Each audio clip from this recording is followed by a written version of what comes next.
తిరుపతి జిల్లా సత్యవేడులో రైతులు పెద్ద ఎత్తున ఆందోళనకు దిగారు. శ్రీ సిటీ సెజ్కు అదనంగా 2583 ఎకరాల భూసేకరణకు అనుమతి ఇవ్వడంపై ఆగ్రహం వ్యక్తం చేశారు. తిరుపతి కలెక్టరేట్కు చేరుకున్న అఖిలపక్షం రైతులు కలెక్టర్కు వినతిపత్రం అందించారు. గతంలో శ్రీ సిటీ సెజ్ కోసం కేటాయించిన భూములే వేలాదిగా ఖాళీగా ఉన్నాయని, వాటిలో వినియోగించుకోవాలి అని రైతులు సూచించారు. బలవంతంగా భూసేకరణ చేస్తే మాత్రం ఆత్మహత్య చేసుకుంటాము అని హెచ్చరించారు రైతులు.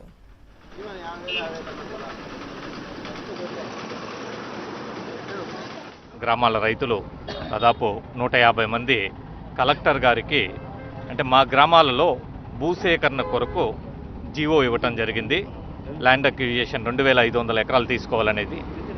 ఆ 2500 ఎకరాలు ఇవ్వటానికి రైతులు ఎవరు సిద్ధంగా లేదు. దానిని కలెక్టర్ గారికి మెమరాండం సమర్పించడానికి రావటం జరిగింది.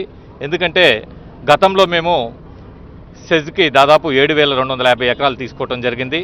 ఆ రోజు ఈ 5 గ్రామాలకు చెందిన రైతులు దాదాపు అదే రెవెన్యూ పరిధిలో 1000 ఎకరాలు ఇవ్వటం జరిగింది.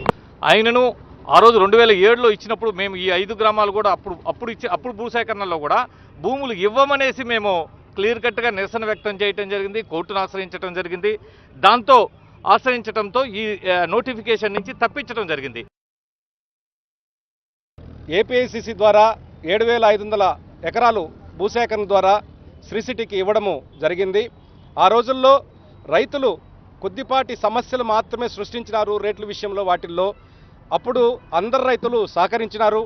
తదుపరి స్పెల్లులో మిగతా గ్రామాలకి ఎలాంటి నోటిఫికేషన్ లేకుండా 20 సంవత్సరాలు గడిచింది. మా భూములు మేము నమ్ముకొని వ్యవసాయం చేసుకుంటా ఉన్నాము. కానీ ఆల్ ఆఫ్ సడన్ ఇప్పుడు ఏమైందంటే నోటిఫికేషను 4 గ్రామాల్లో 2500 ఎకరాలకి నోటిఫికేషన్ ఇవ్వడం జరుగుతూ ఉంది. కానీ ఫస్ట్ స్పెల్లో ఇచ్చిన దాంట్లోనే సుమారు 3000 ఎకరాల భూమి ఉంది. ఆ 3000 ఎకరాల భూమిని వాడుకోకుండా బలవంత భూసేకరణ ఎందుకు? దీని వెనక ఏం రహస్యం దాగుండదని అర్థం కావడం లేదు. మాకు భూములు పక్క గ్రామాల్లో ఉండింది. ఆ భూములంతా మేము 1000 ఎకరాలు ఇచ్చినాం. అది మొదలుకొని మేము వ్యవసాయం చేసుకుంటా ఉన్నాం. ఈ సంవత్సరం కూడా పుచ్చ చెట్లు వేసుకున్నాము, మిరప చెట్లు వేసుకున్నాము, శనగ వేసుకున్నాము, వరి వేసుకున్నాము.